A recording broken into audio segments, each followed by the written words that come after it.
What's up, everybody? It's Damp. I'm going to go through real quick a video that will explain what the provisions are, why they're important, and how you need to take them. And then moving forward, you guys will see some videos down below on in this playlist that I'm going to cater towards particular dungeons themselves in Darkest Dungeon to give you an idea on what to take, what not to take, when to take them, and to make it easier on yourself when you're a newer player. So to start off, what this video is really just going to be about the provisions and what they do and how you interact with them, all those types of things. So we'll start with the basics, and I'll give you guys some tips on how you can use them generally speaking and how many you should bring and what that should look like.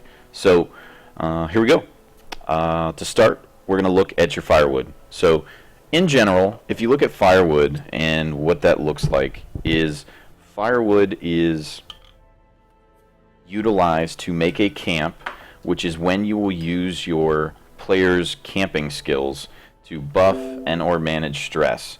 So to show you what I mean by that, if you're newer, on this screen are all your camping skills. You can only use these camping skills when you have a piece of firewood. Pieces of firewood are given on medium and long missions. You get 2 pieces of firewood, so you could camp twice and use those camping skills twice. Now, to give you some background info, if you buff once at a camp, for example, you use clean guns here from the Highwayman, one of the best buffs in the game. If you use clean guns at the first camp you do, when you camp again, that buff is wiped and you would have to rebuff it. So I get that question a lot. That's kind of the way that the camping works. You can't get rid of the firewood in your provision screen, just FYI, as you look at provisioning. You can't get rid of this. There's no way to click it off. You can move it, but there's no way to click it off. So this would be for a long mission, so to speak. You'd get 2 pieces of firewood. So you'd be able to camp twice, which means you could camp right in the beginning to buff your party, which would be awesome, make it a little easier on yourself.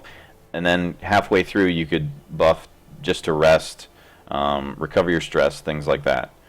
So when you camp, you have the ability to do what's called feast, which is eat 8 food, which is 2 per person in your party. By eating 8 food, you'll actually reduce your stress significantly. So I always recommend bringing more food, and we'll go into food in a second. But if you're on a short mission, you won't get any firewood, and it'll actually make it a little more difficult of a mission. Let's see if I have one. No, I don't have one that I can go into right now with this, but it would make it a little more difficult of a mission when you are going to go into dungeons when it's short, because it's less forgiving. But before we go into looking at food, let's take a look at a activate mission. So activate missions will actually force items in your inventory that you need to complete a quest. The other ones would be like collect type missions. Let me see if I can find one.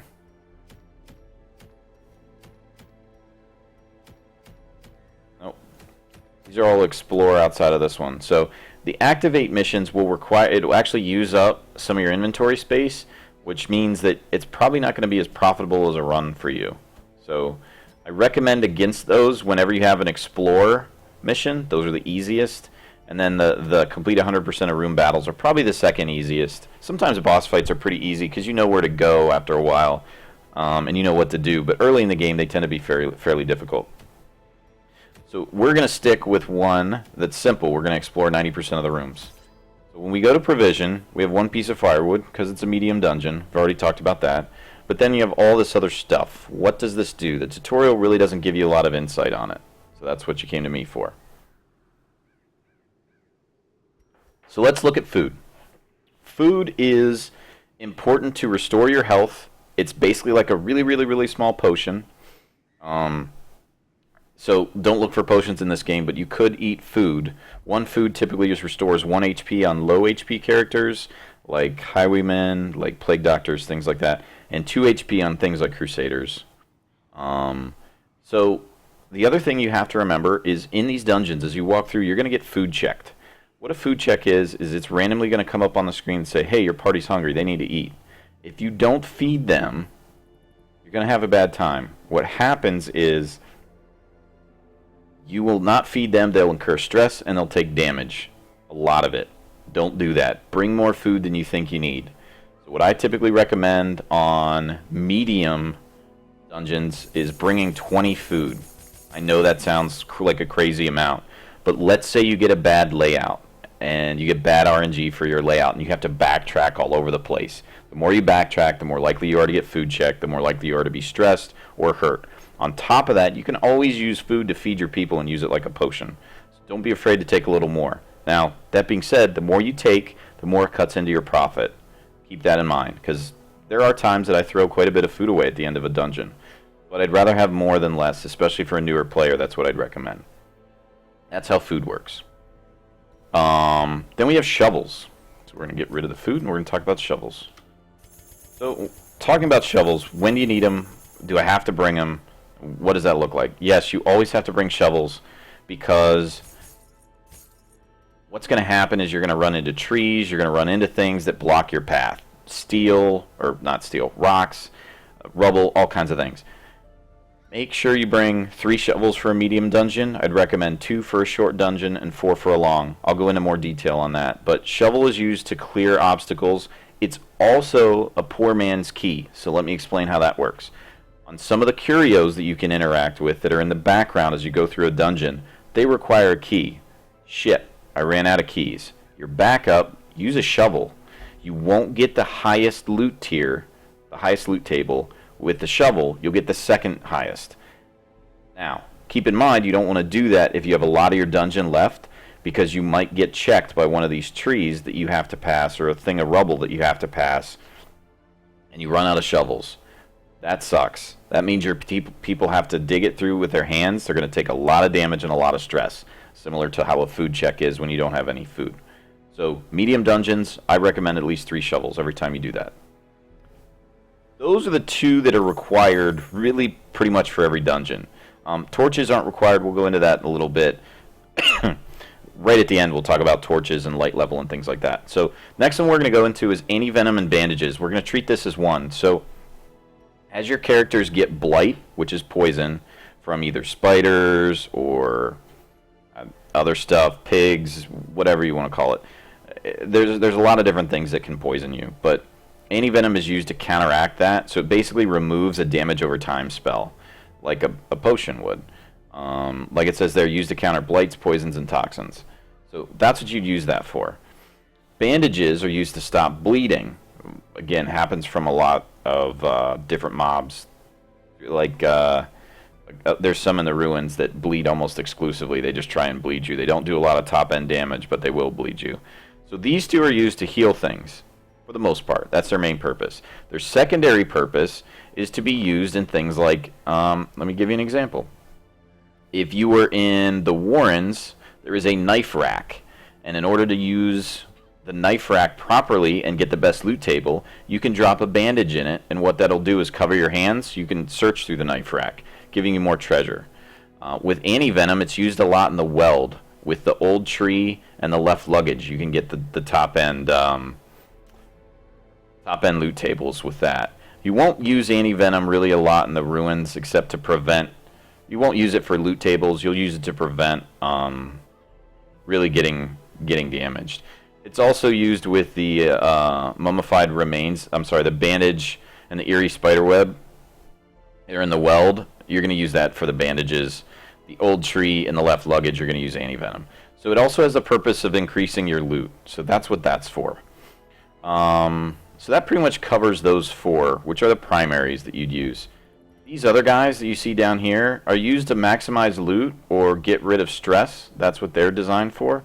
So we'll talk a little bit about the herbs. So the herbs are used in mostly maximizing food for you.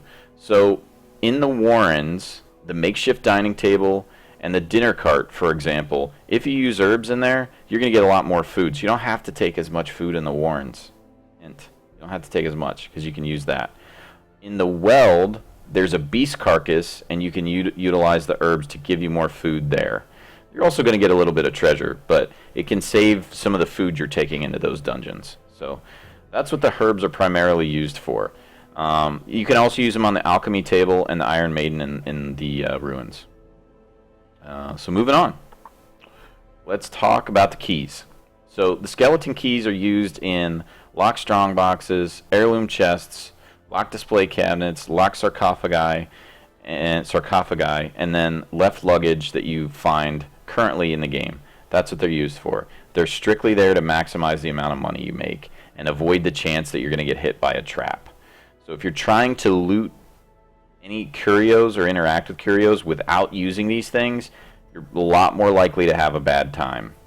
So I would recommend just making sure that if you don't have these things when you're a new player, don't even bother interacting with them, because it's just going to probably hurt you in the end. It's not worth the risk versus reward in most circumstances.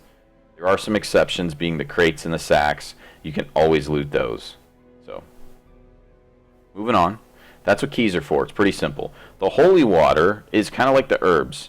It's going to be used with the altar of light, decorative urn, confession booth, and holy fountain in the ruins. That's a lot of stuff in the ruins, so you want to take more holy water. In the warrens, you're going to use it on the eldritch altar to relieve some stress.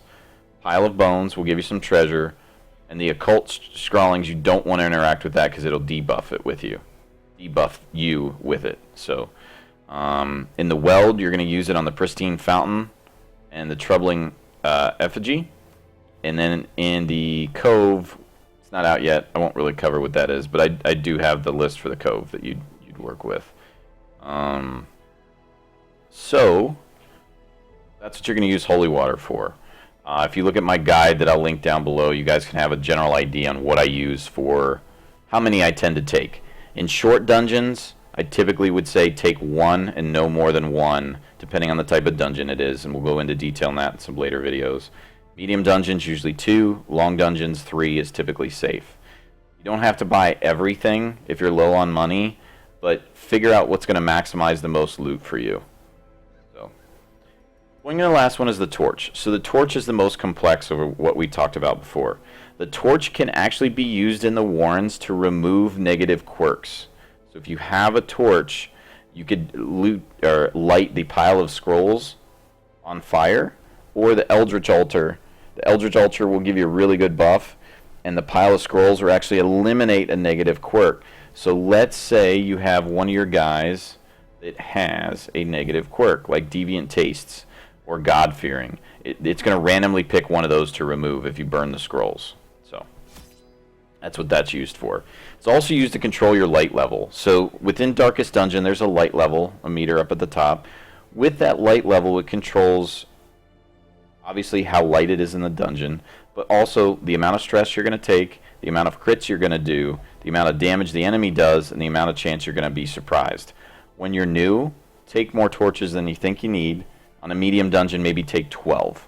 Because when you camp, it's going to light the area back up again, so you don't have to take, 16. But I'd say take 12 to 14 just to be safe. And the more light that's there, the less likely you are to be surprised, the less damage the monsters are going to do. After you get to be older and you understand the game, you can take less torches to maximize your loot and to manage your stress by getting more crits if you're bringing the right party. So that's what torches are utilized for. So that's kind of an overview of the basics of these and how they're utilized in the game. Hope that helps you guys. One more thing to keep in mind, if you have a bloodthirst ring, you actually don't consume food if it's worn on that person. So that's something to keep in mind. It's a pretty good common ring. If you want to maximize profit, you can take this early in the game and one of your people won't eat anything. So that means when you go to camp, in order to feast, it typically takes 8 food. It would be 6. So it doesn't sound like much, but 150 gold can begin to add up over a course of a few dungeons. So that's a rundown on the basics of provisions. I hope this helped you guys. I'll link some guides below, so hopefully you got something out of this. Thanks for watching. I'll be posting some more stuff about provisions upcoming, where we talk about specific dungeons and what you should take in specific circumstances. Thanks for watching. See ya.